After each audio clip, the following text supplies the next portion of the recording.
So welcome to this session on MD 412, which is we are taking up block 3 just now, and that is on instructional design processes. And we'll try and see if we can cover some of the units of block 3 related to the instructional design processes, as well as the learning outcomes and so on, right? So this, I will be sharing my presentation with you, and uh, you can then ask questions if there's anything. So first and foremost, the important thing to know is that previously in the previous classes we have already learned about instructional design, what instructional design is, what are the learning theories. You've learned about the learning theories. You've also seen some of the models of instructional design that are followed by distance education institutions as well as by other institutions for designing course materials. And now in this session today, we will look at some more detailed processes which are used commonly by institutions when they are planning and designing and developing materials. These processes can be, of course, for distance education, but they can also be for any other process which is through a conventional system. You could use it in your own institution also.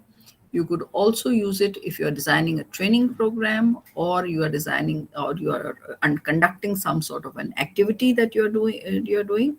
So any event that requires designing to be done, we are talking about that process. And in this session, what we will talk about, the process that going to talk about, is to explain the meaning and concept of the ADDI approach, as well as to discuss the learning styles of learners. So the first and foremost thing that I would like to just go back is to recall the purpose of instructional design. If you remember, when we spoke about instructional design earlier in our earlier sessions, we talked about it as a systematic development by which instructional specifications using learning and instructional theories so as to ensure the quality of the instruction. The end product, which is learning, and is the most important aspect of instructional design, because the whole sequence of design aims at ensuring that the goal of learning is achieved. And therefore, when we talk of instructional design, there are others who also refer to it as a process by which the effectiveness and the efficiency of all learning experiences is encapsulated, so that again, the goal of learning, that is, learning, is achieved. Also, we had also talked about various models that are available for instructional design. And we are going to talk about one more model, which is often referred to as the ADDI, or the ADDI approach. Now, the ADDI approach is an acronym. ADDI actually is an acronym for um, the five alphabets which make ADDI. It's an acronym, and this acronym, as you can see on the slide, stands for analysis, for design, for development, to implement, and to evaluate. When we are talking about these five aspects of this approach, each of these is a phase which one has to undergo, one has to undertake in order to design this. Before I go any further, I'd like to also say that when we're talking about ADDI, it is actually a framework in which all these processes, or whether it's of design, of development, of to implement, all these are generic processes which are to be followed in a systematic manner, so that your uh, so that your uh, process of designing fulfills the quality requirements, and you go through each of the steps systematically, so that you are able to, at the end of the day, get a quality product. In terms of this ADDIE, it is used very often by material developers, and as I said earlier also, even those who are undertaking training, they also use this approach. And the idea is that this framework provides you the systematic ways in which you can do a step by step process from beginning to end, and come up with a product which is, as I said, quality also. Now, when you look at the ADDIE approach, the first aspect is that of A, which is analysis. I'd like to ask you that when we talk about analysis, and the fact that you have also learned about the characteristics of distance education, you are also aware of the philosophy of distance education and the kinds of learners that come to distance education. So I'd like to ask you, what could be the different areas where an analysis is required when we are preparing a distance learning material. So I'd like to hear from you before we proceed any further. Let's talk about it. Let's discuss what could be the possible areas in which such kind of design is required when we are talking about the ADDIE and using an ADDIE approach.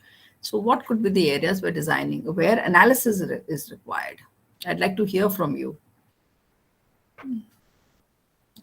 What is it that we would analyze so that we are able to? Yes, Angela, one area to be provided by you, please. Yes, Madam Angela. Yeah, ma'am. I'm not sure if my answer is correct, but I was just thinking how I can kind of use an analysis in a text, for example, in literature text, and examine certain concepts, certain theories. Maybe that. I don't know, ma'am. Okay, we will hold your answer. Angela says that it could be analyzing the text and theories within a piece of literature. Yes, Mr. Ishaku Bukar. Yeah, yes. What do you Yes, think analysis could be of? yeah, yeah. In my expectation, I believe Yes. that in preparing a distance education course, you have to analyze the learner's Okay. need, The the learner. materials. Yes. Okay, Then fine. So also you you all have to. no, we'll take one only because there are lots of Okay. hands. So we'll Oh, sir. So okay. Mr. Okay, ma. Bukar says that The learner. Yeah. he wants to analyze the learner. Yes, Mr. Zibrin Haruna.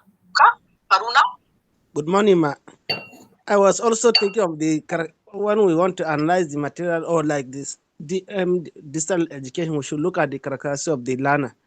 Like the openness, as we said, he may not have more time. So how will we arrange a plan that will be possible for him to cover? So another one is like Okay. maybe the methods we reach to them and the type of material we should be able to give them that is self-explanatory. Right. Fine. Thank So you all both are talking about learners. Yes, Mr. Morris. Yes, Prof. Mr. Morris. With me, I should also analyze the content which I should give to a distance learner. So the content should be analyzed also. All right. So content. So we've got learners, we've got content. I think Angela was also talking a bit more of the content also, and Mr. Morris also is talking about content. What are the other areas that uh, could be analyzed so that your material is yes, Mr. Abdullah, Najatu Abdullah. Yes, ma. Good afternoon, ma. Yes, yes, madam. Yes, Mr. Abdullah. Yes, ma. I think the tools to be used to also be analyzed, like how are you going to deliver the How? lectures, the classes.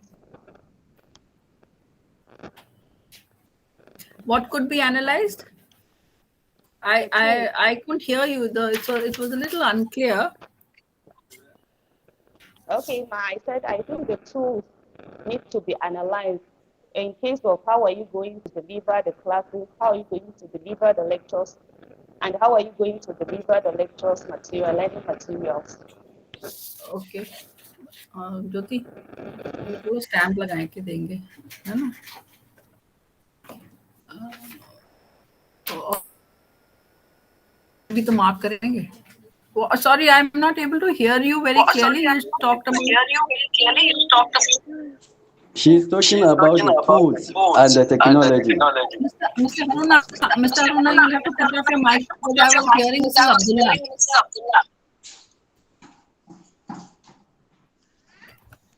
Okay, ma. I was Now. saying that the tools need to be analyzed in the sense of how are you going to deliver the classes, how are you going to deliver the lectures, and how are you going to deliver the learning materials to the distance students. I think that needs to be analyzed. Okay, fine. So that's a very important point which Ms. Abdullah is making, that the way in which please tell me if I understood it correctly, the way in which the curriculum is to be delivered should be analyzed. Is that what you were saying? The way in which the delivery is to take place, that Yes, also ma'am. should be analyzed. Yes. Okay, Yes, ma'am. very good. And I can see one more hand. Where is the hand gone? I just saw anyone else who would like to add to these? Yes, Mr. Matthews. Mr. Matthews, you're on mute. You'll have to unmute yourself. Oh, thank you. Okay, mine was just a contribution to say one of the things that we need to analyze is the goals and objectives of the lesson. Yeah, so by the end of the lesson in distance education, what is it that we would like to achieve? So we have to consider the goals as well as objectives of that particular lesson. Thank you. Yeah, I think that's excellent. That's very, very important to be able to have an assessment or an analysis of what exactly you want to achieve so that you are able to plan the rest of it all falls in place then. Thank you so much, Mr. Matthews. Thank you. Anyone else? So I think we've got some very interesting and good answers. So we'll proceed ahead. And we were saying what are the different areas that need to be analyzed while preparing distance education material. So here is something that I have written out, and it does seem to match some of which you said, and it adds more to it. So the first thing is that we need to analyze the target audience. And this is what some of you had said, that the learner has to be the target audience could be the learner. It could be anyone who is it could be a trainee, because if you're doing a training program, then it is the trainee. But yes, it is the target audience for whom that program is being prepared or being designed. We must be able to understand their background, where they come from, what is their previous knowledge, what kind of an educational background they have, what is their level, which kind of which language are they comfortable in, because as you know that in countries like yours and of course in mine also, we have many languages which are spoken by people. So we should know that preparing the material in the correct language which will be useful on which will make it the material accessible to all.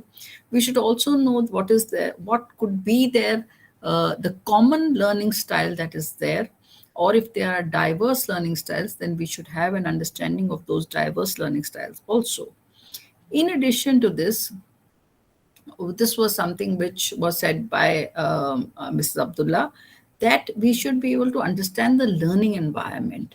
In terms of learning environment, there are many components of the learning environment, and of them, as she said, the delivery is very, very much one of them. What is the way in which the environment in which learning is to take place?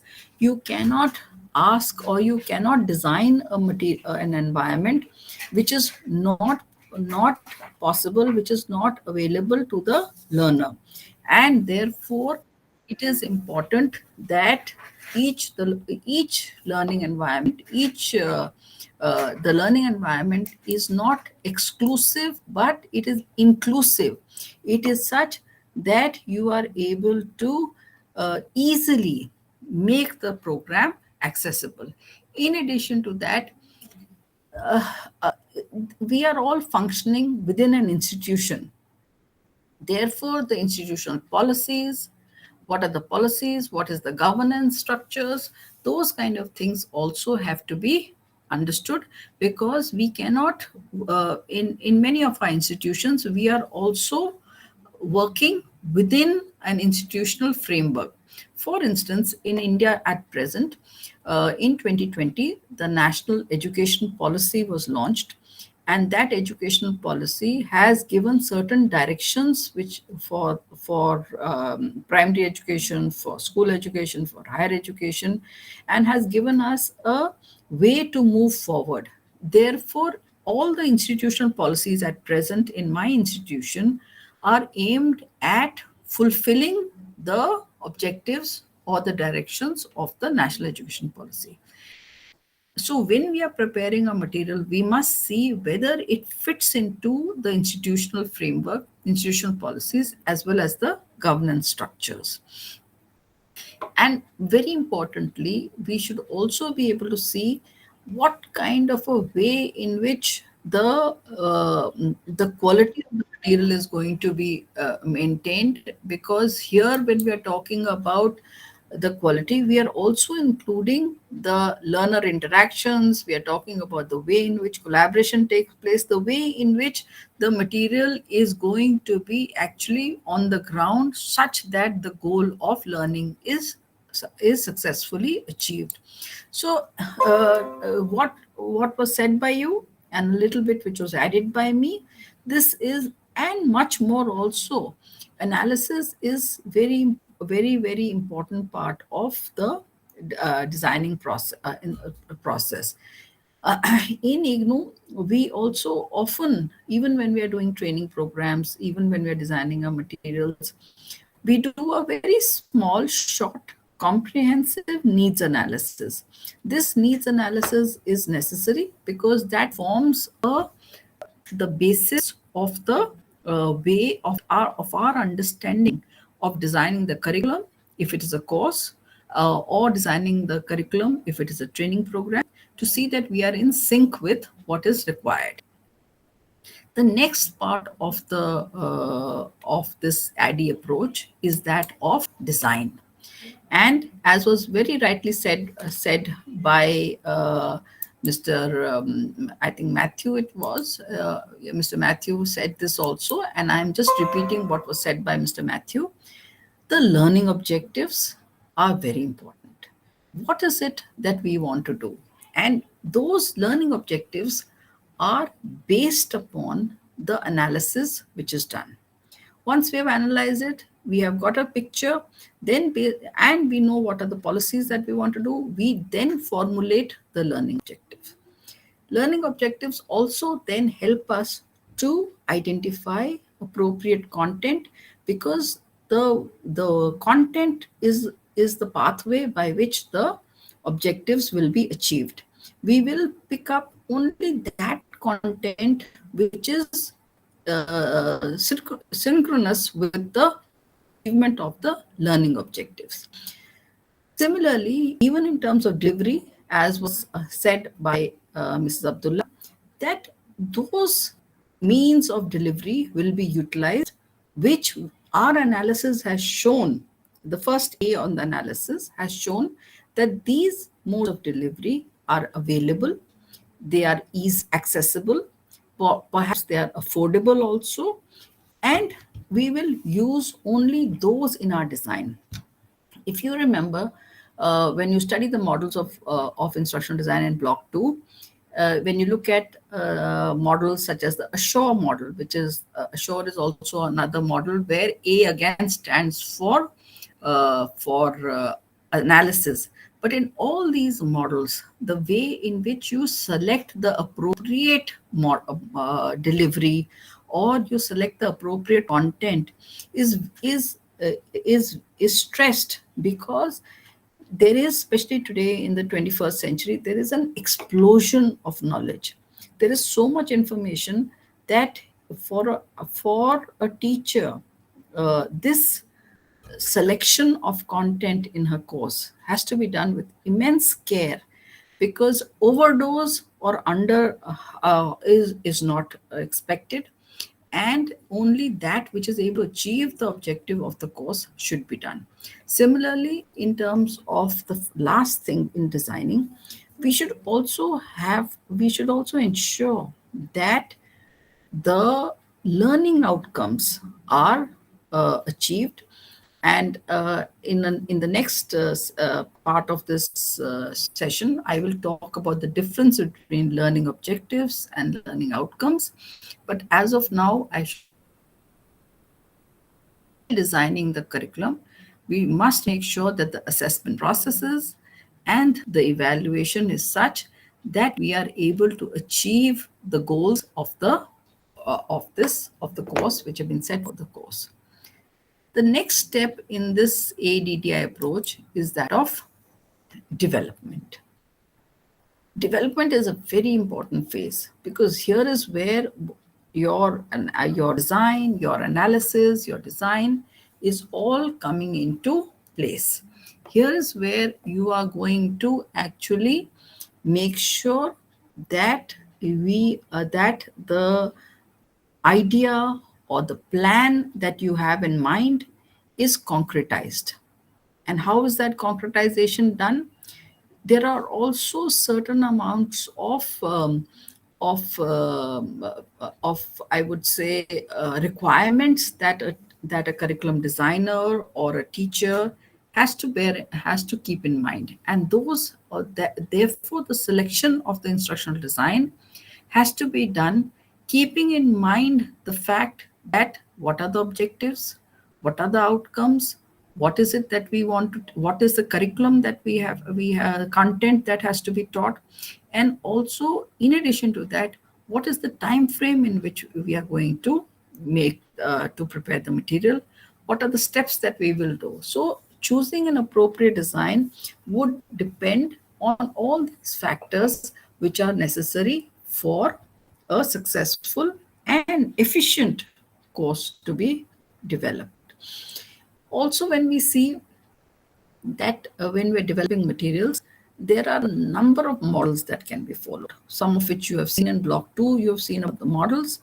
There is also the methodology for development. Here, when we talk about things like storyboard, writing a storyboard, I don't know how many of you are aware, but a storyboard gives you an idea, gives you how the story, in a sense, when we are developing, especially when we're developing video materials, we make a storyboard which gives you a graphic representation as well as a verbal representation of how how the unit is going to progress, or how that video program is going to be. It tells all the people who are surrounded around it, whether it is the producer, whether it is the graphic artist, whether it is the unit writer, whether it is the evaluator. It gives them all anchors. Storyboard helps them to anchor their work so that the progress of the course is synchronized, as well as each component of the storyboard links itself to the other. the next is the implementation. To implement is what is given in the eye of the implementation. Implementation is absolutely crucial, because even the best courses fail if they are not implemented in the right way. You can make a very good course, but if you don't have the right means to deliver it or to distribute it, then it will, and if it fails to reach the audience for which it was prepared, then really it is of no use.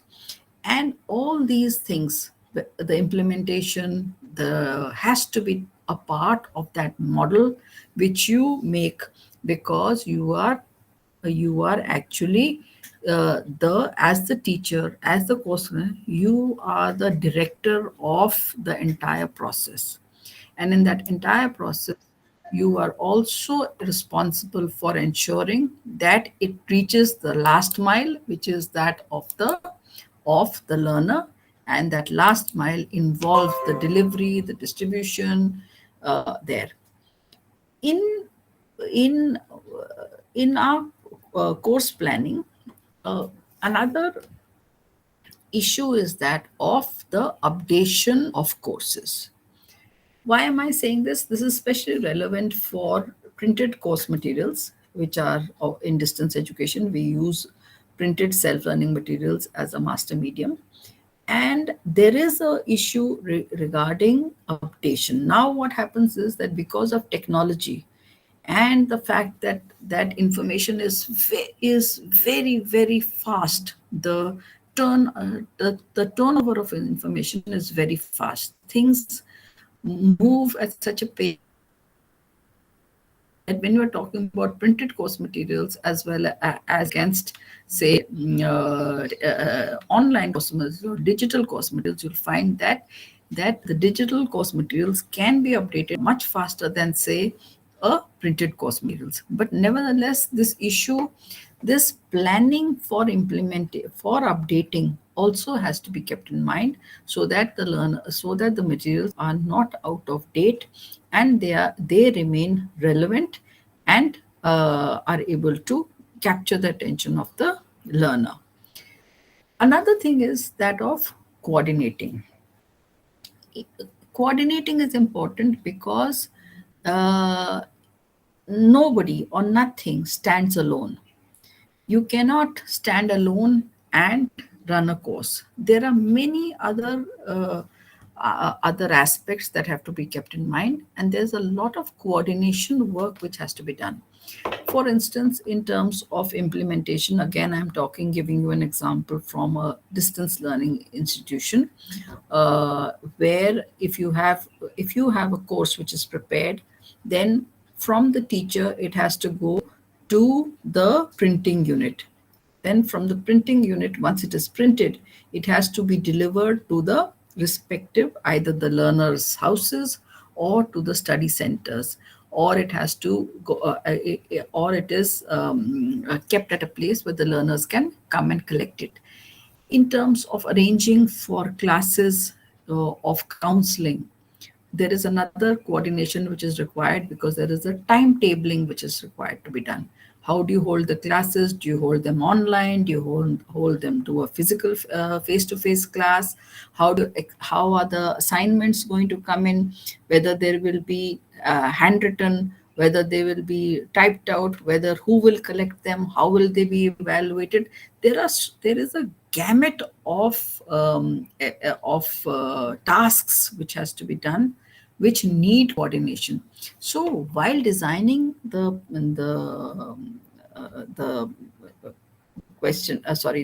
course material, the coordinator has to make sure that all these different aspects are kept in mind and they are written out, so that there is a process which is followed and nothing gets left out.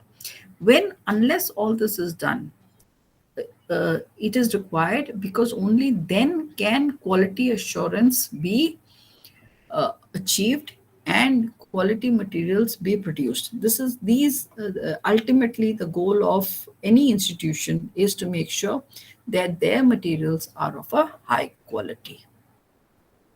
Any questions here? I'll just take up the last part and then we can have a little bit of a discussion on it. Just wait for the last part of the ADDI approach is that of the evaluation. When we're talking about evaluation, then here we are talking about the different types of evaluations which can take place in terms of the fact that you can have formative evaluation and you can also have summative evaluation. When we are talking about formative evaluations, we are talking about evaluation which is done as the course is taking place. It could be midterm or it could be weekly, but it could be on a different period of time.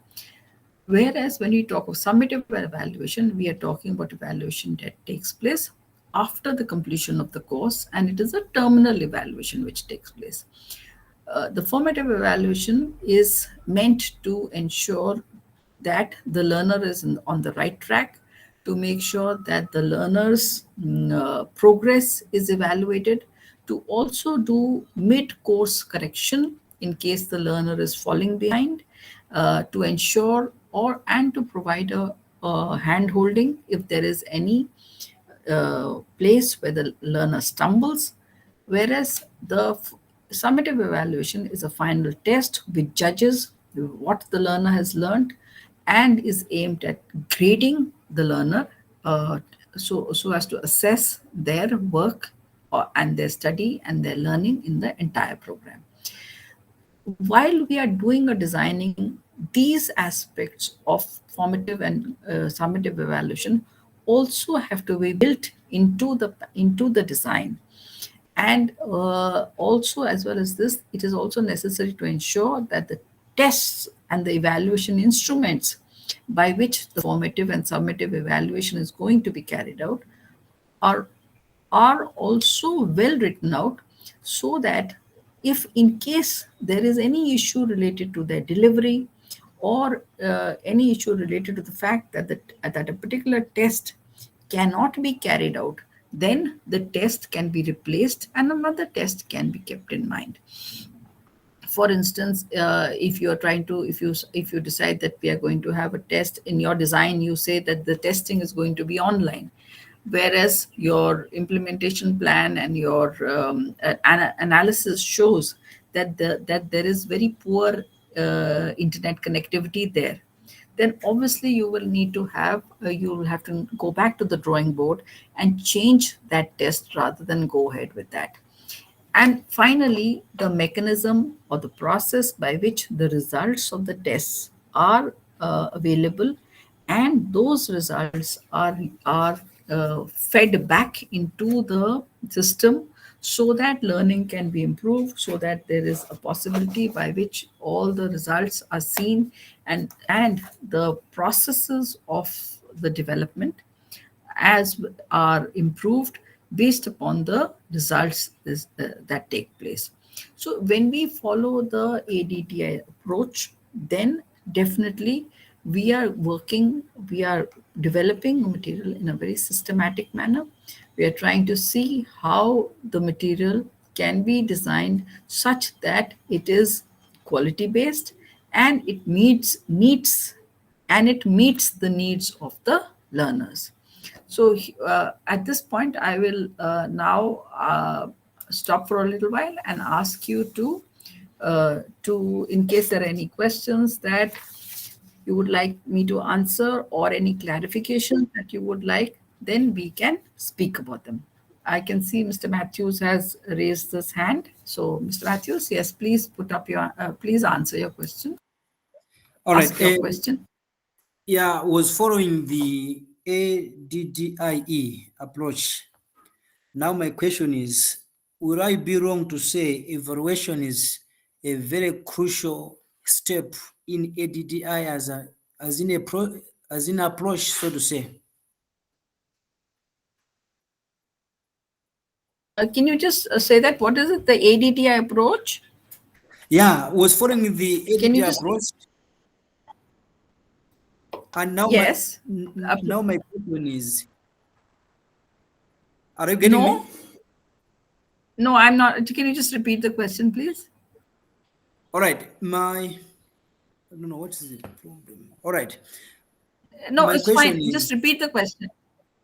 all right, my question is, will I be wrong to conclude that evaluation is important step in ADDE as an approach in distance education? Evaluation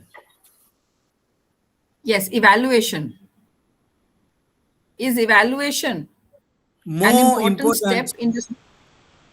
than other steps? Evaluation. Oh, that's very difficult to say. Very difficult to say because you see, to say that one step is more important than the other is difficult because the evaluation and the results of the evaluation uh, will have are impacted because of the other steps. Because if your analysis is not correct, if your design is not correct, and if you've put in content which doesn't match the target audience, then the results of your evaluation will be impacted.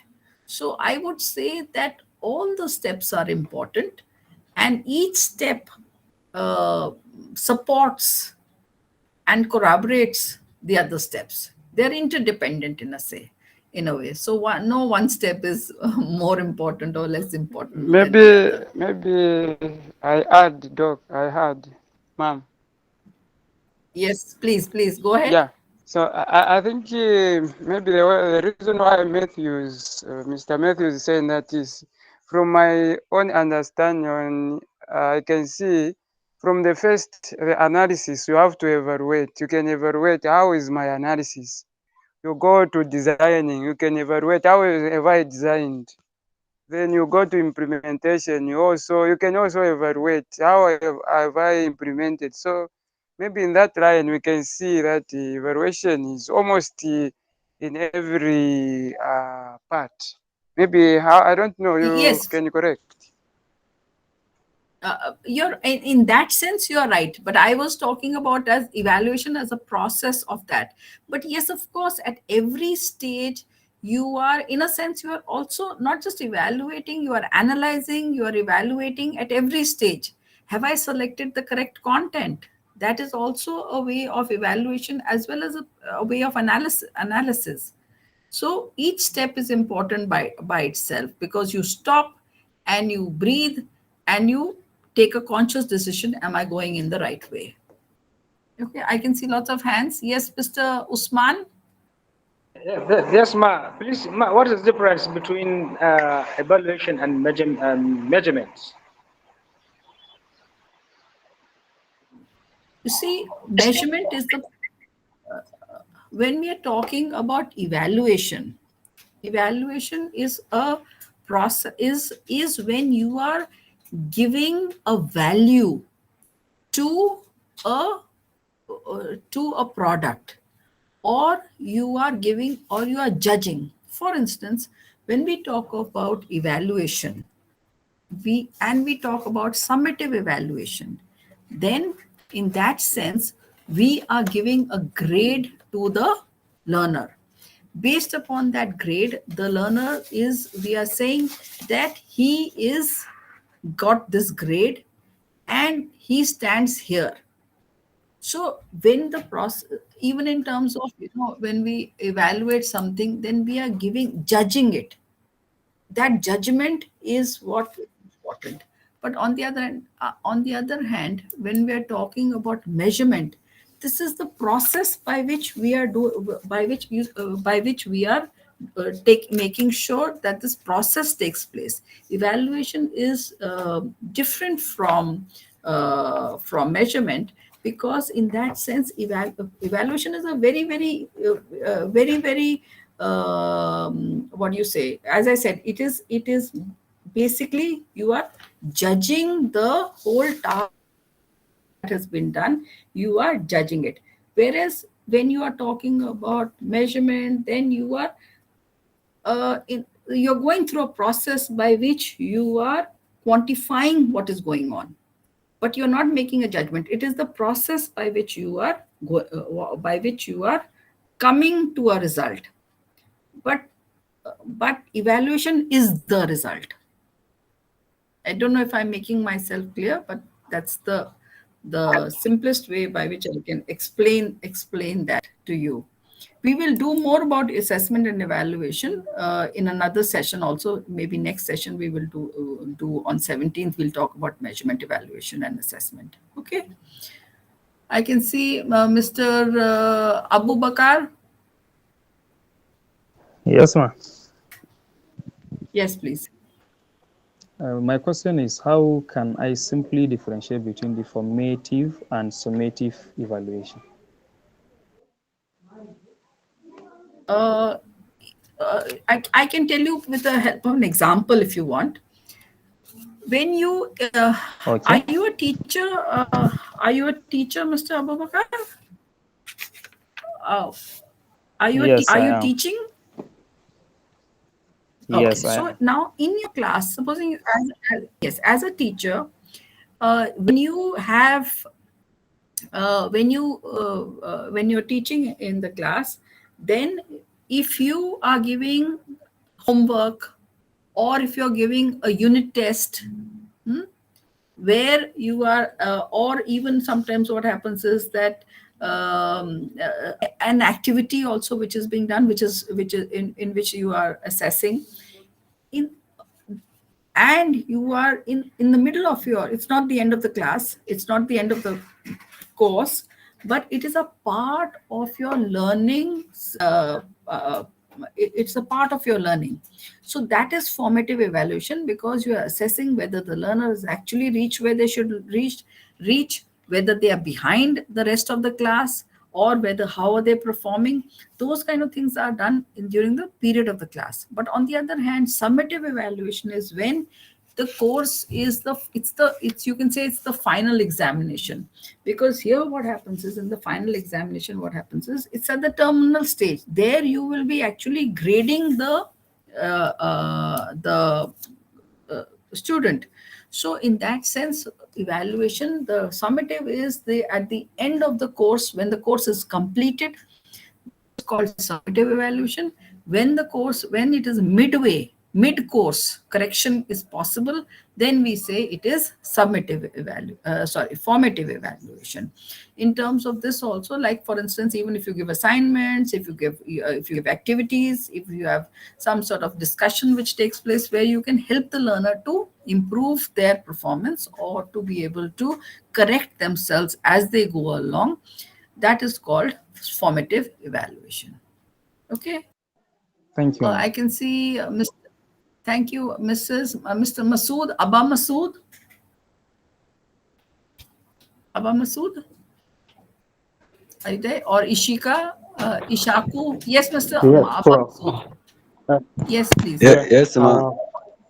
Hello, ma'am. Yes, Yeah. my question Yeah. I is have a that, question. Could you hold on a little Just bit, ma, please? yes, Mr. Abba Masood. Just wait, Mr. Bukar, please wait. Let's Mr. Masood ask Sorry. his question, then we'll proceed. okay.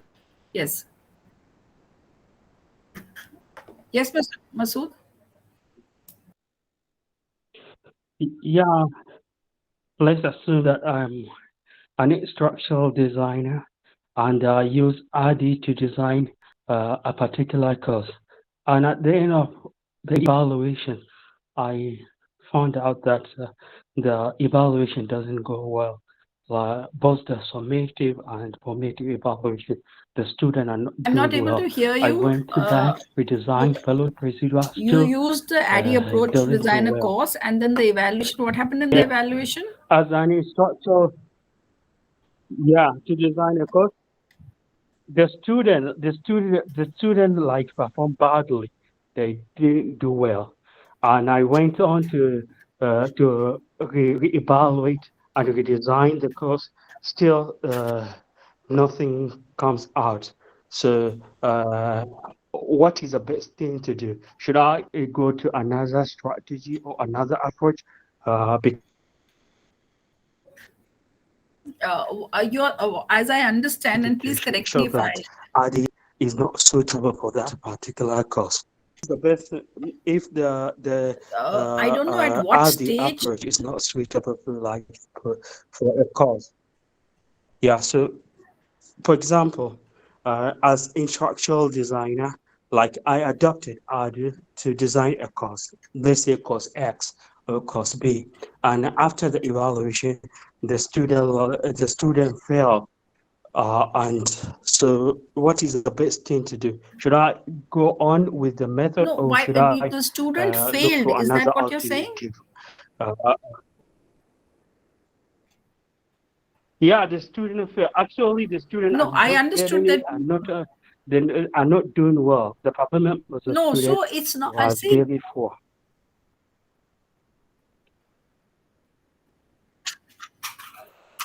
Do you think that it could be the fact that you see the approach is only a framework?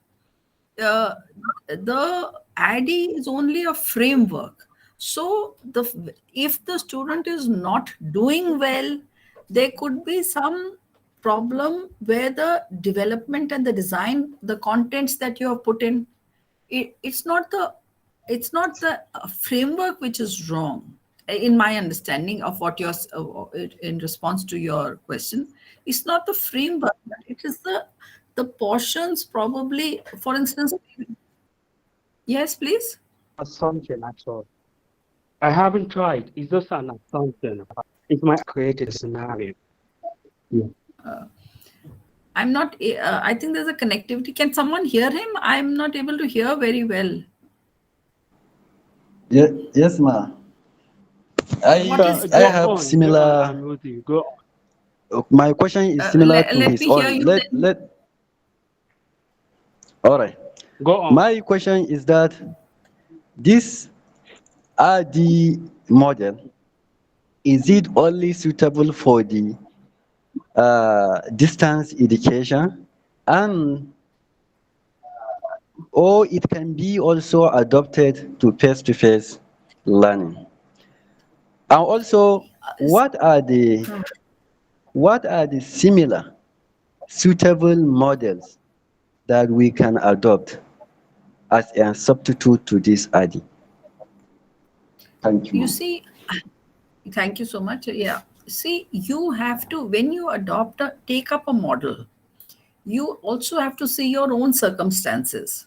What is your situation on the ground? What is it that you are planning to design? For instance, if you look at the ADDIE model, first and foremost, let me tell you that ADDIE is not for distance education only. You can use it for your own conventional system approach also. You can use it for any other approach also. For instance, even if you're designing a training program, you can use this approach. It's not just meant for course material. You can use it for designing a training program. Supposing you have a training program you want to do, or even an activity you want to do, you can use it for that also.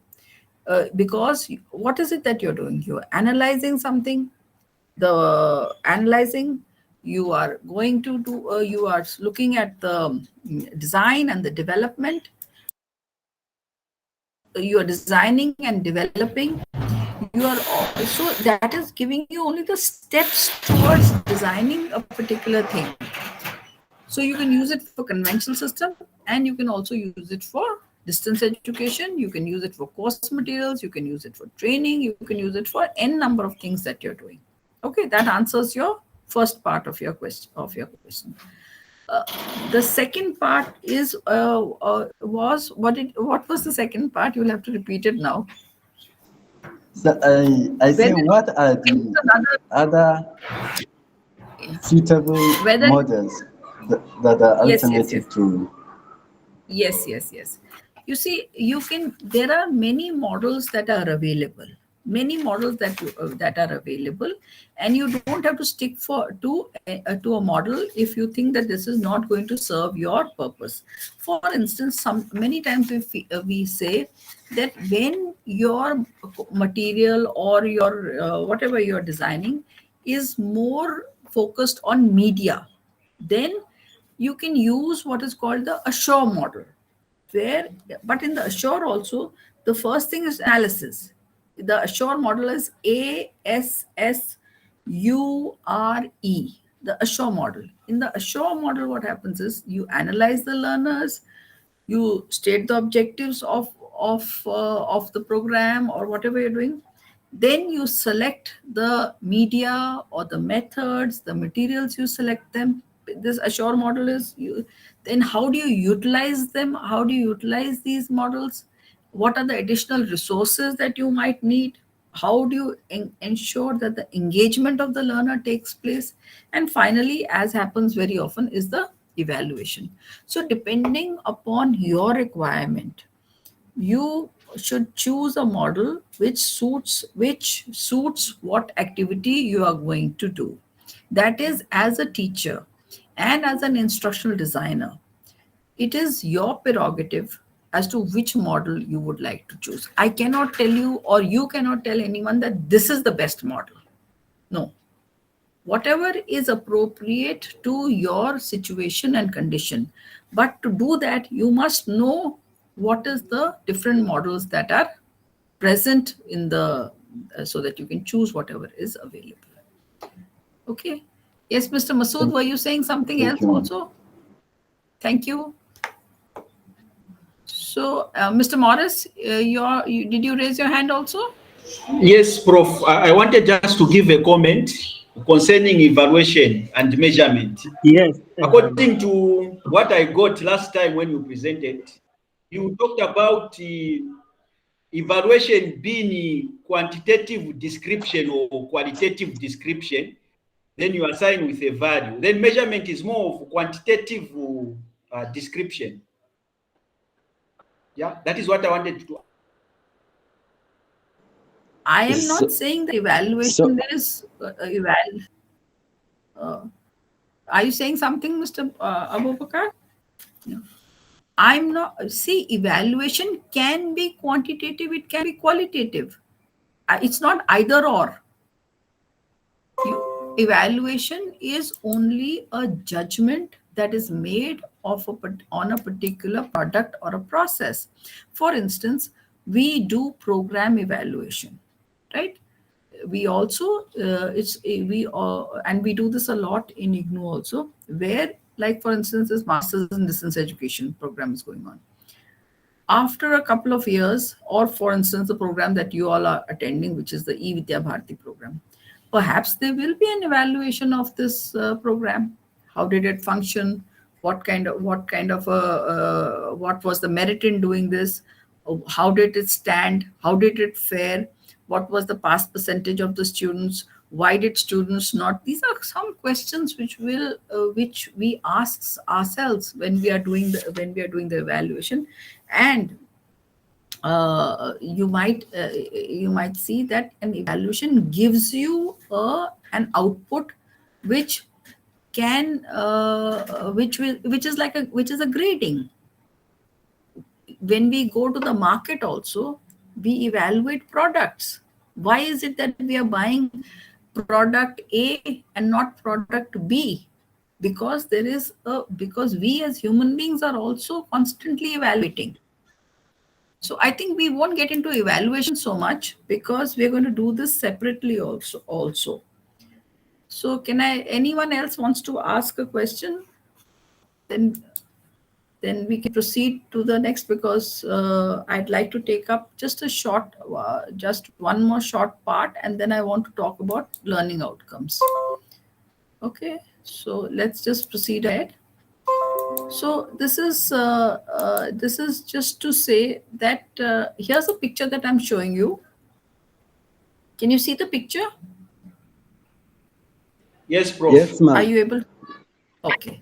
So okay, thank you. So what is it that the picture tells us about learning styles? what does it tell us about the different ways in what is happening in this picture?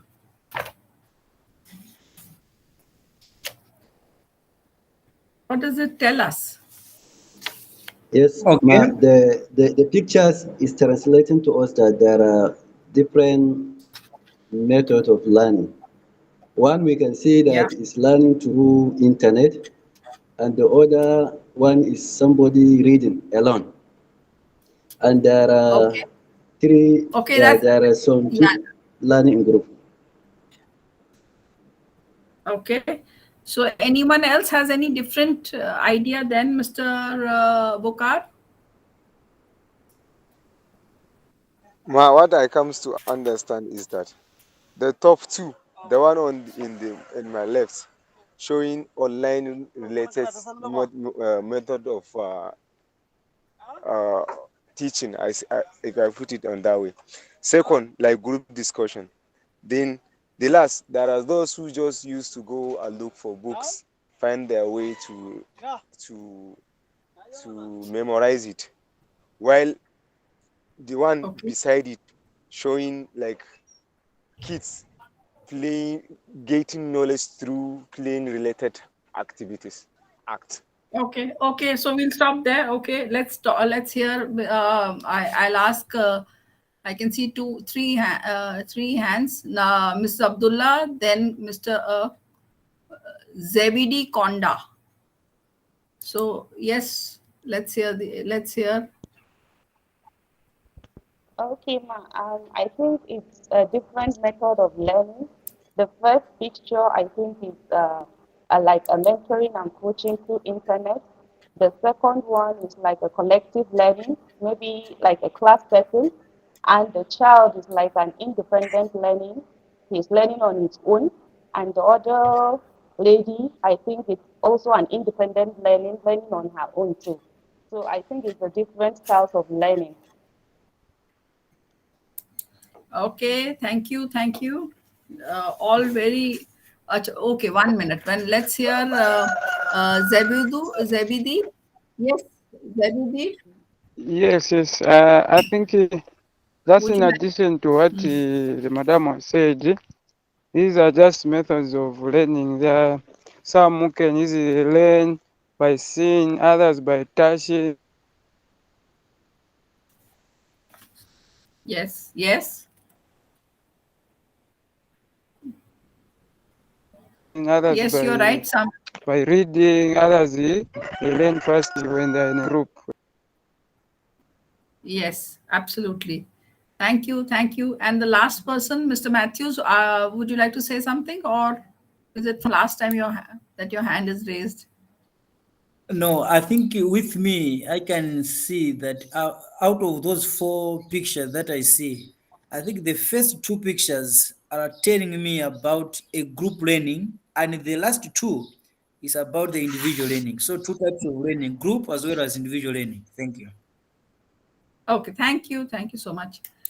So basically, as you all have very rightly said, that this is indeed about the different ways in which different ways in which learners learn. Each of us, whether we are in the classroom or whether it's you or I, we each of us have a comfort level by which we learn. And over years, we develop what is it that our learning style is. Uh, for instance, some of us learn, as was rightly said by you, that there is internet going on and the person is hearing, probably seeing. Also, maybe it might be a program which is interactive. So they are learning in that feel comfortable by learning in that mode.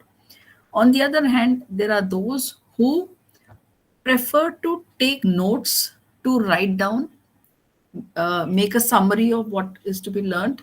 They feel that they are able to understand a topic comprehensively only when they have actually made a summary or a précis of it, or in a group or individually, group learning or individually.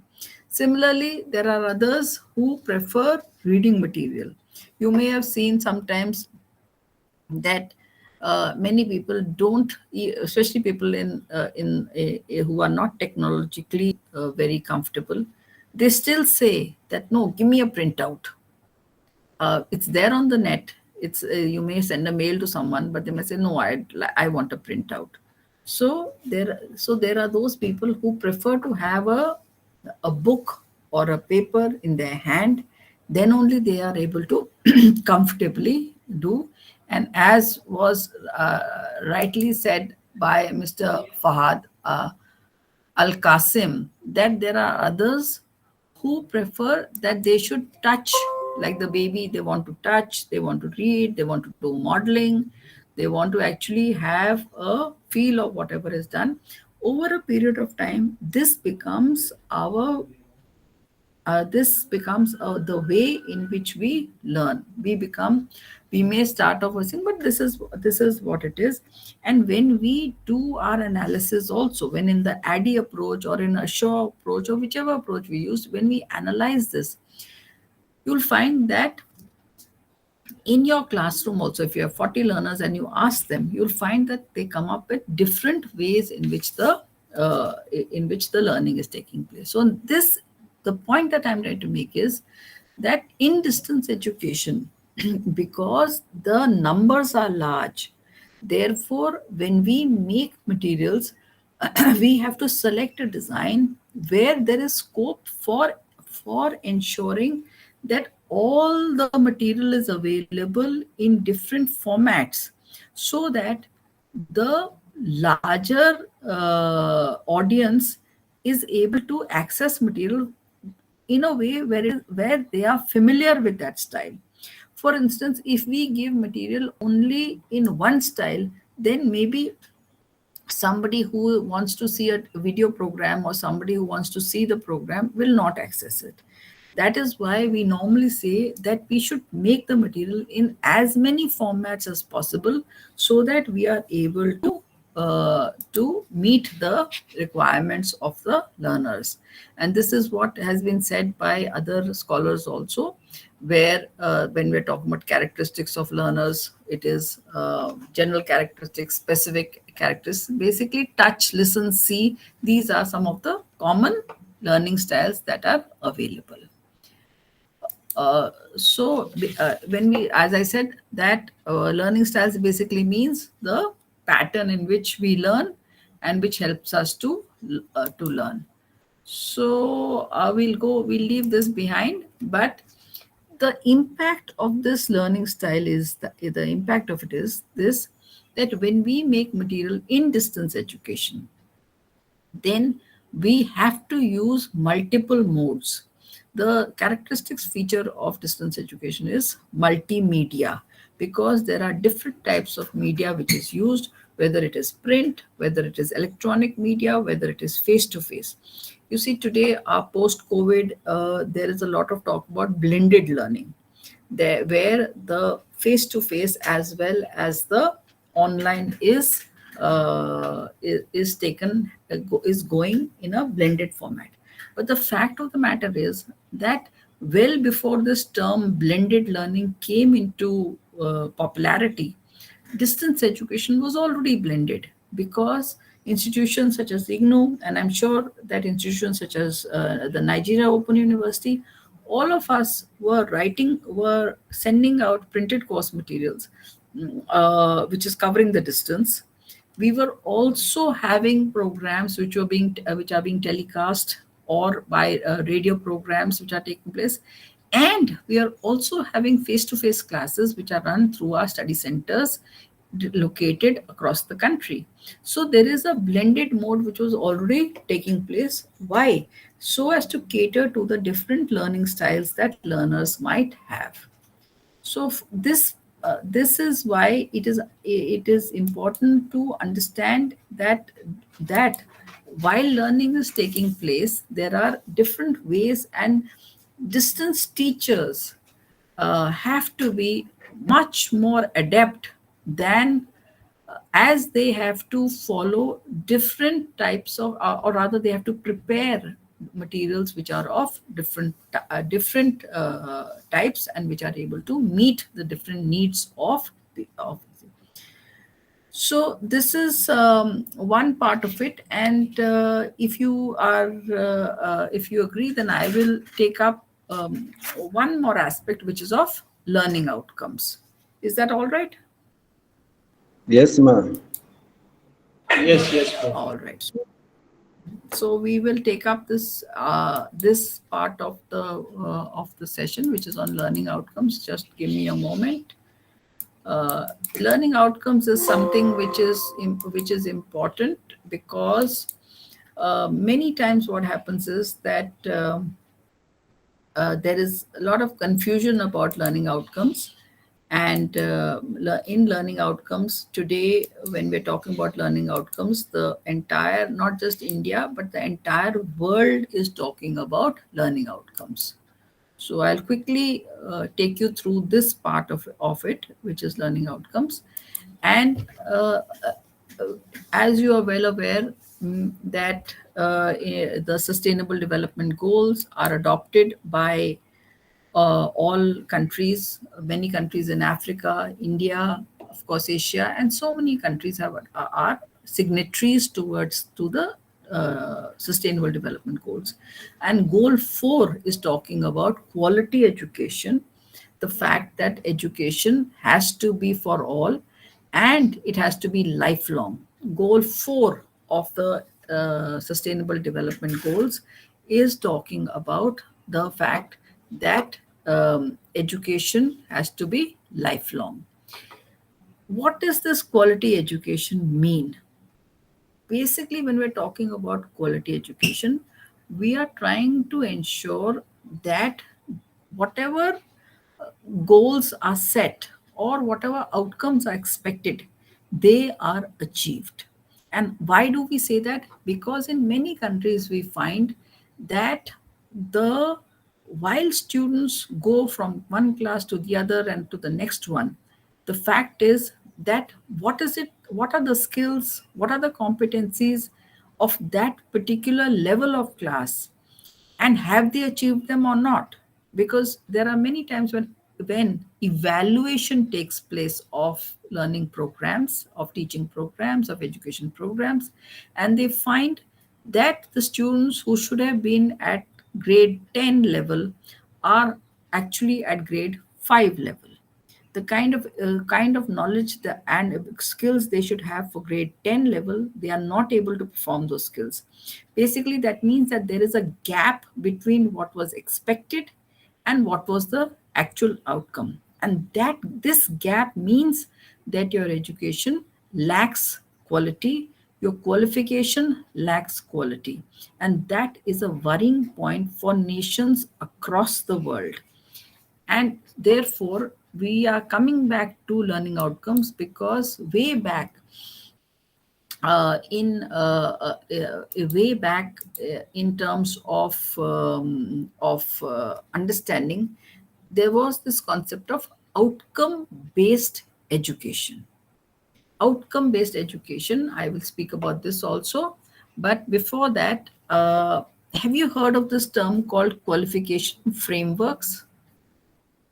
As Do you have qualification frameworks in your country, or have you heard of any kind of qualification framework that you may have in your studies, or you may have learnt about it? Okay, so I will explain what a qualification framework is. Basically, qualification frameworks are those kind of frameworks which comprise of different elements, and which tell you what that particular course encompasses. And if I have a degree, let's say I have a degree in Masters of Distance Education, then if I have I'm a degree holder of a Masters in Distance Education, then what is it that I should be knowing? What is it that I should, what is my qualification? 1, 2, 3, 4. These are the things that I should be knowing, because I am a holder of a degree of distance education. And this process of qualification framework, initially it started way back in the 2000s, because countries in Europe where where students were going from one country to the other, the ministers, the education ministers, sat down together of all countries of Europe, and they decided that we must develop a qualification framework which came to be called the European qualification framework, which tells us what is the kind of competencies that a person at a course must have. As a result of this agreement, a student can take up a master's degree, say in public administration, and move and take admission in, say, Spain, and then move from Spain to France to do another particular course, and then from Spain to Netherlands, because the level of the framework is same.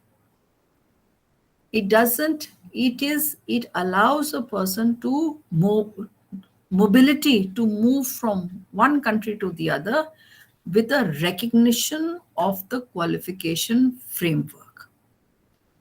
I hope I'm making myself somewhat clear, because normally what was happening was that the degree which is got from one country was not recognized by the other one. And this is a very common problem where, because the degree is not recognized, so the children or our students, like for instance, when Indian students go to US, they have to have a whole process by which they have to tell them what the degree contained, blah, blah, blah. So unlike in places like Europe, where they are very sure that this degree means this, and that is why this whole issue of outcome-based learning and qualification framework has once again come to the forefront. And every country is now preparing these qualification frameworks, because qualifications are actually awards.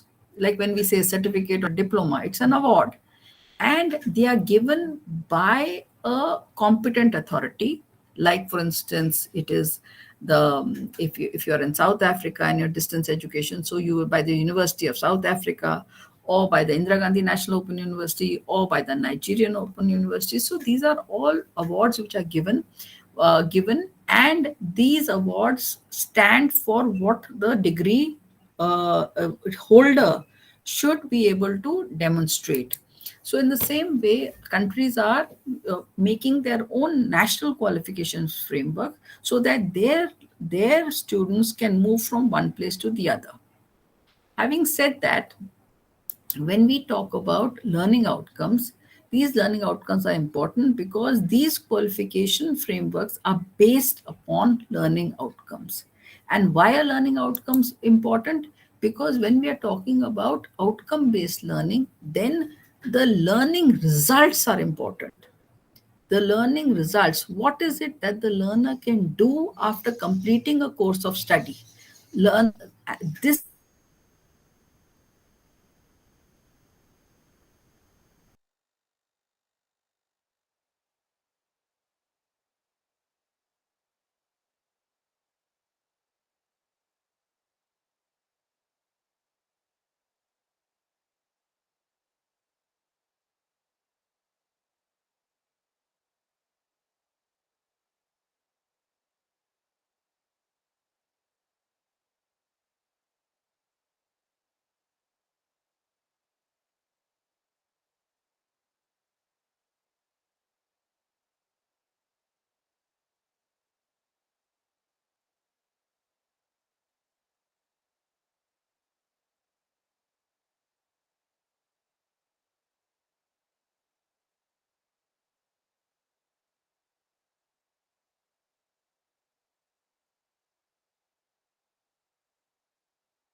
Hello, everyone.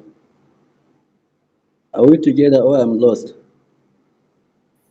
Yeah, we are together here. All right, all right. Because I can't hear anything. All right, all right. We are together, sir. I don't know where the whereabouts of our professor. I don't know where she has gone. Don't know. Should be network problem. Should be network problem. Yeah, I think Yeah, network. Yeah. yeah, we are having disruptive network.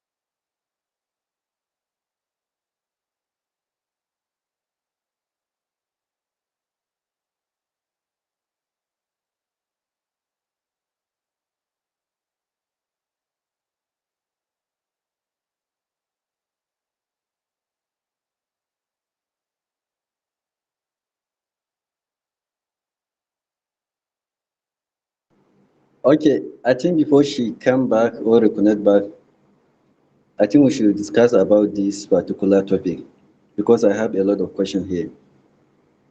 Um, I don't know whether the countries under the Europe have similar or same curriculum. That's why they have the same professional framework. Is anybody having such queries? Okay, I don't know. By saying the similar curriculum, are you trying to relate with European countries with the colonies or European countries with European countries? I want to understand on that one. You see, I should just mentioning that some qualifications are not relevant to other countries, but Europe have to come to unify themselves in such a way that wherever you move within the Europe with that particular qualification, it is acceptable within that region.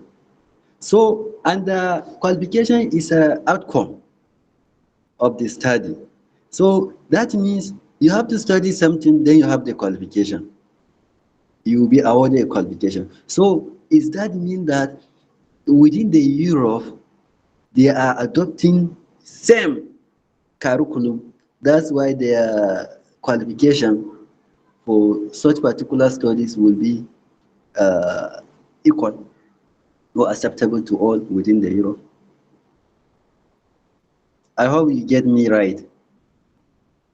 Yeah, I think you know it's not all the countries in Europe, but generally we can say that most of European countries are the colonizers.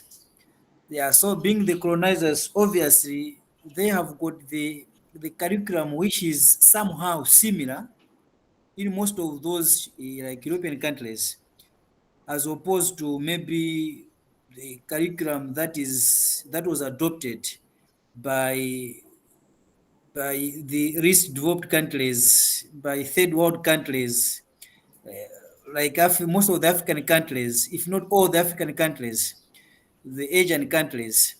Yeah, so maybe to answer your question there, I would just say that the curriculum that is being used by the European countries almost the same. Why?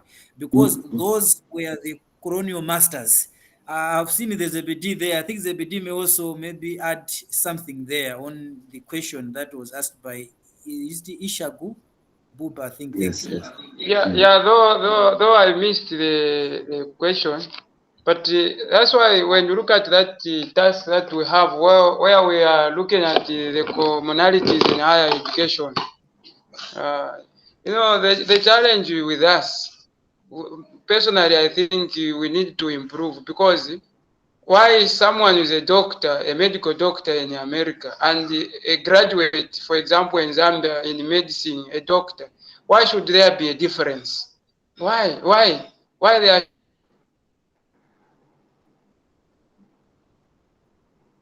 In such aspect, I will say that maybe it's due to the cultural and socio-cultural background. We in Africa, we use our availability, and also in the America, they were advanced. Oh, They have yes. technology.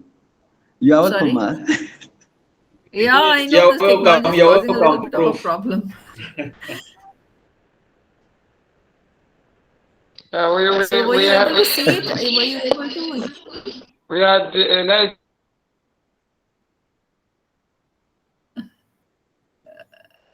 Were you able to hear me or not?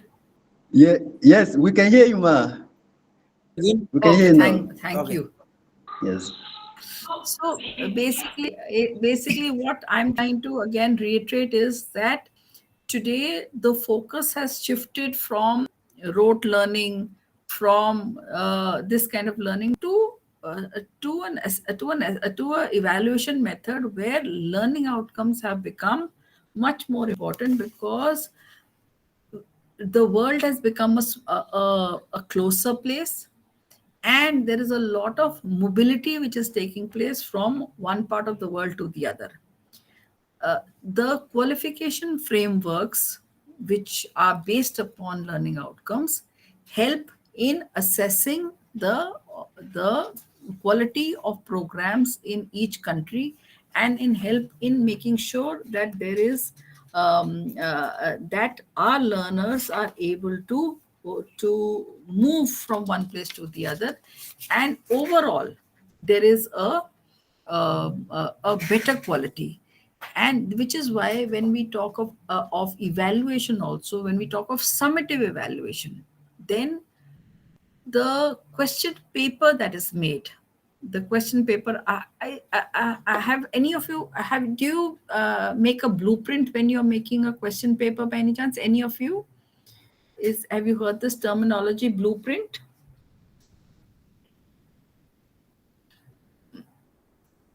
Okay, so anyway, I'll just, when what happens is when we design a question paper, then we design it in a scientific way.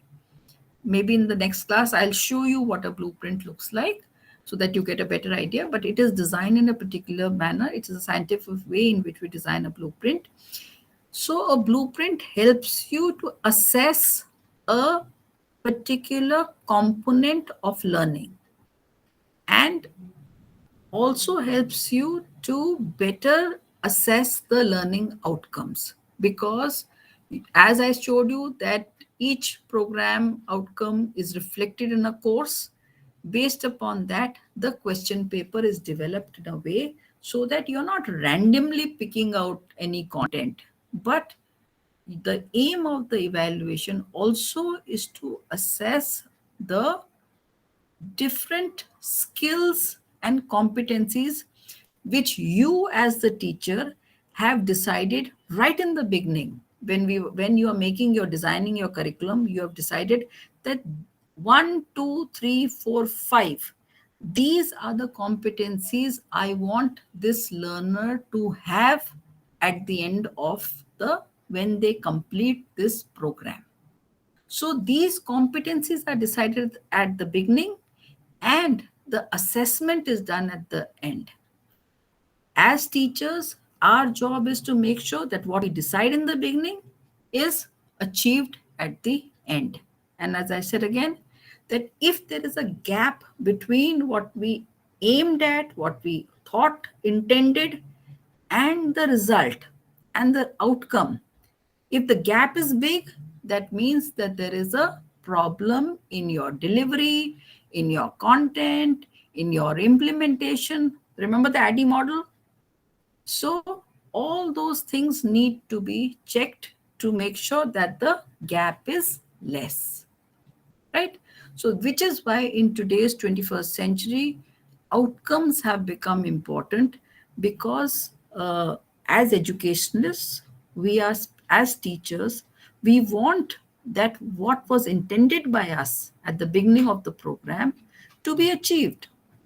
What governments want, which policymakers want, is that if a person is coming out saying that I am a graduate of this course, then that person should display all those competencies. And this is so important because, especially when we're talking about skilling programs, you have a skilling program where you say that this program, let's say it's a skilling program where you are where the outcome is, it's a plumbing program. Let's say it is a person who is going to be a plumber. It's a skilling program. Maybe a electrician. We are having a program where a person is going to be an electrician. Now, in that electrician's program, you will have an outcome which says that the person knows how to change a bulb. Simple.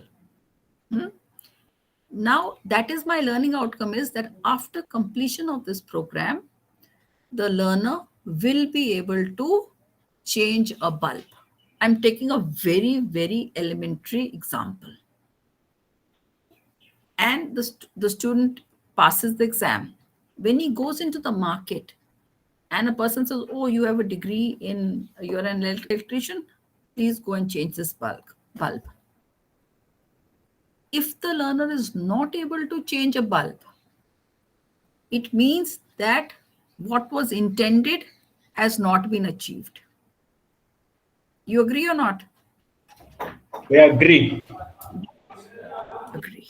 So, therefore, the qualification of that certificate of electrician is of no use, because the competency that the person was supposed to acquire has not been acquired.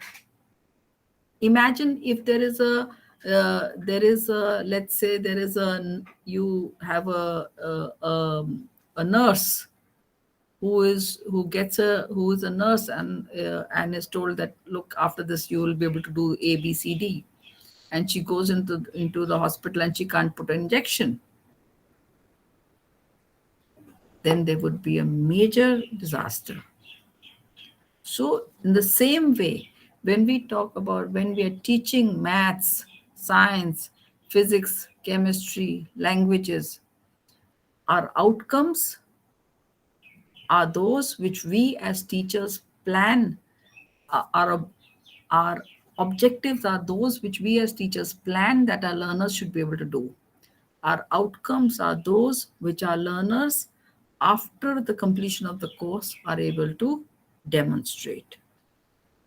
And our goal as teachers is that the outcomes should be achieved, so that the qualification which is given to the learner which embodies that this qualification means that the learner should be able to do 1, 2, 3, 4, that learner is actually able to do. Okay, so that is why we are emphasizing in this instructional design also course, that when you design courses, when you are an instructional designer, then you should be able to distinguish between learning objectives and learning outcomes. You should be able to ensure that the learners are able to achieve the learning outcomes, because that is what quality education is all about.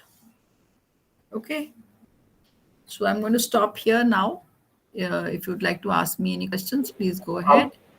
Doc, come again with the learning objectives. I've missed the meaning. Okay. Learning objective. Learning objectives are those that a teacher writes out when she is making her course. They are intended. They are intended results. I, as a teacher, say that in my course, this learner should be able to do A, B, C, D, right? As I said, I gave you the example that my objective is, as a teacher, that in an electrician course that I'm making, the learner should be able to change the bulb. When I have hold the examination and I do a examination and I ask the learner, please demonstrate your ability to change the bulb, and the learner is not able to demonstrate that ability and he is not able to change the bulb, that means that what I as the teacher, my objective as a teacher was, learning objective was that after this course the learner should be able to change the bulb. This was my objective as the teacher when I made the curriculum. But what was the outcome? The learner should have the competencies to change the bulb. When I took the examination, the learner did not demonstrate that ability. As teachers, we have to be conscious of both the objective and the outcome. Objective is intended result. Outcome is achieved result. Intended result was to be able to change. Achieved result was able to change the bulb. Right? Because why is this important? Because when we are planning a curriculum, we have very noble ideas.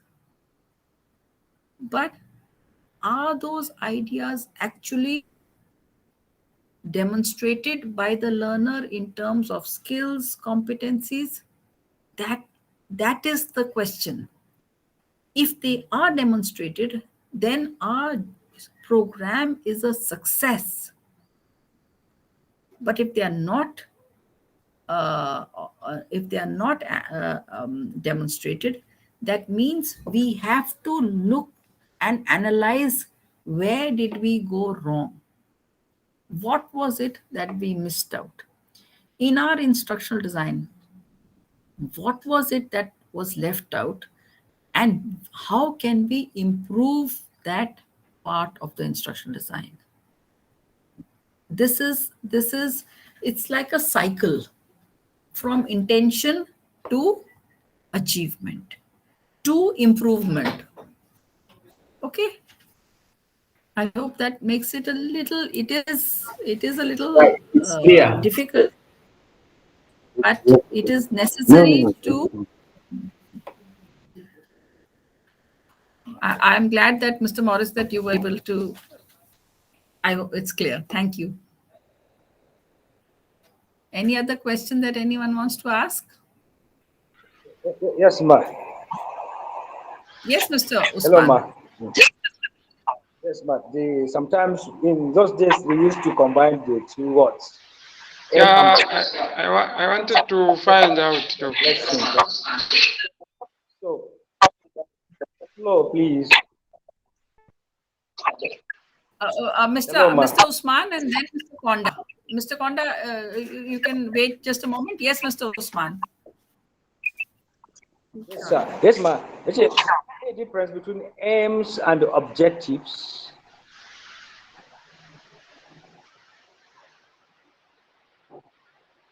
Difference between aims and objectives?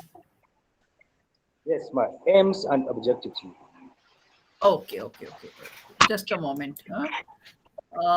When you're asking me what is the difference between aims and objectives, okay, I will. If you look at this, I think I haven't put on I have taken on my slide.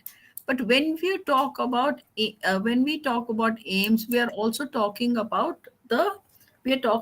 broad statements. We are talking about broad statements which are there, which are very broad statements. They are not specific. For instance, supposing I have a course in which I am saying, let's say I have a course on citizenship, right? And I say that the aim of my course is that after completion of this course, the learner will be a good citizen. This is my aim, right? It's a broad statement. Are you hearing me? Now, aim is a good citizen, that the learner should be a good citizen. Now, when I start writing a unit or a chapter on rights and duties of citizens, then I will write an objective as a teacher. I will write an objective that in this course, the objective of this unit is that the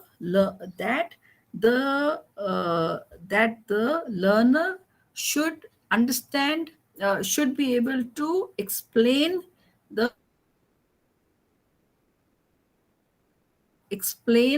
voting pattern or explain the voting process in the country, or the learner should be able to understand the importance of voting in a democracy,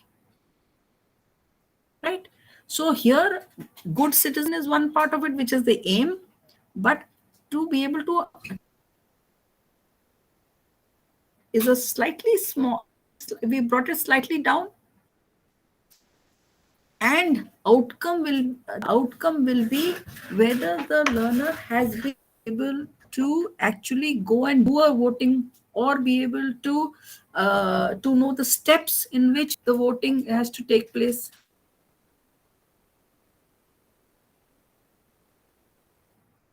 Or aim, we are moving down like this.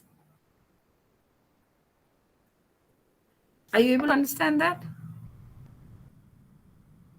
Yes, ma'am.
It looks like she goes now due to network problem. Is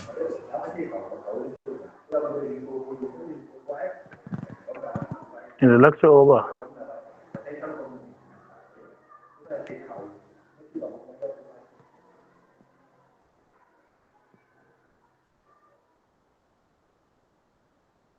No, I think it was a network problem. Okay.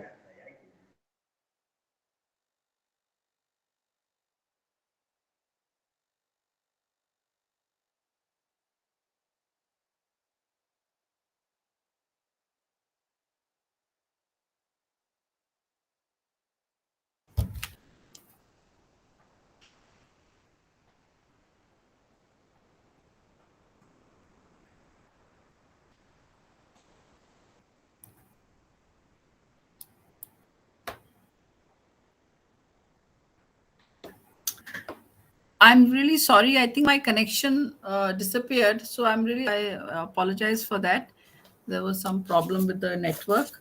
Mr. Thank Bukar, you. you were wanting to ask a question, I think. Yes, please. Sorry for the delay. Yes, please tell me.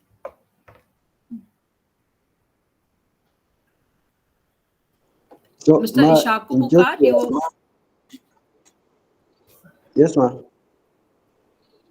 In your just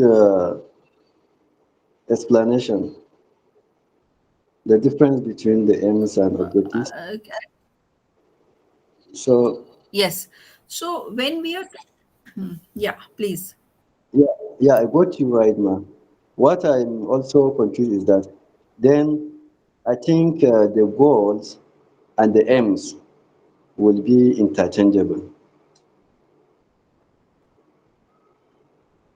Am I right now? I'm not, you are asking, I think I'm missing, I'm not able to hear you properly. You're asking the difference between aims and objectives? Yes, I got you right in you are explaining the difference between aims and objectives. But what I observe is that, so in that regard, then the goals and the aims, they're having the same or similar meaning. The goals and the aims. I'm missing out on many things that you were asking, but I can hear you say aims and ends, I think. No, the Can you hear aims. me? Yes, I can hear you, ma. Yes. Now Can tell you me hear now. I me? can hear you now. Aim? All right. I say the aims and the goals, based on your recent explanation, the goals and the aims, they can be interchangeable. Am I right, ma? Yes. Yes. Because Yes. we can Goals and say, aims are, yes. all right, that's it. They are Yes. interchangeable, yes, ma? All right, thank you. Yes. Goals and aims are in the same genre. Goals and aims can go together. Aims is still larger than goals, but largely same. But objectives and outcomes are different.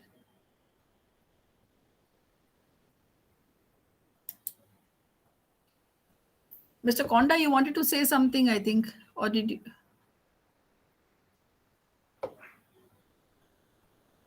Anyone wants to ask any other question?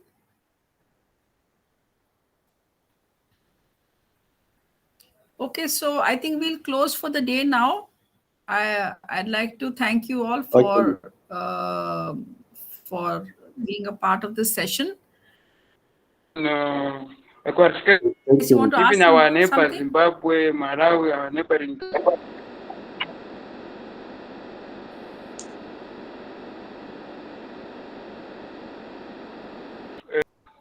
Yes, Mr. Usman.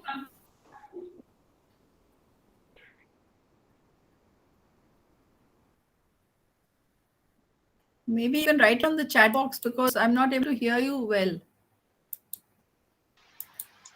Okay, so I just thank you, ma, for your presentation. Okay, thank you, Mr. Usman. So can we have? I don't know whether it's possible, but we could have a picture of if your cameras are on. We could have a picture. Otherwise, we will just. And so I'd like to thank you all for bearing because the connection was not so good. But thank you so much, and we'll meet now on Thank you, Friday. ma'am.